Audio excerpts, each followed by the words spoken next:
Ayan po guys, ang ating ulam. Ayan, gulay po tayo guys. Ayan, ang ganda ng kalabasa guys, ang lagkit niya guys. Tapos, eto.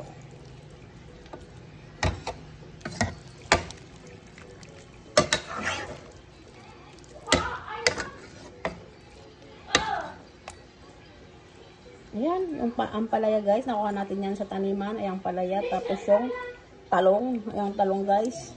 Meron pa rin doon sa taniman guys. Ang nabili po lang natin dito guys is yung kalabasa guys. Ayan.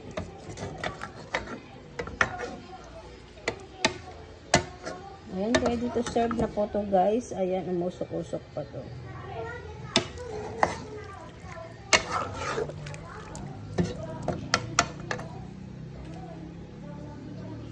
Ayan po guys, ang ating ulam. Ayan, yummy yummy ulam. Ayan, guys.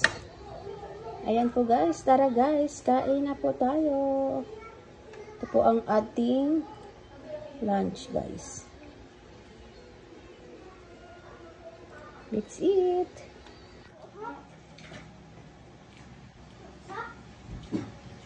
Ayan po guys.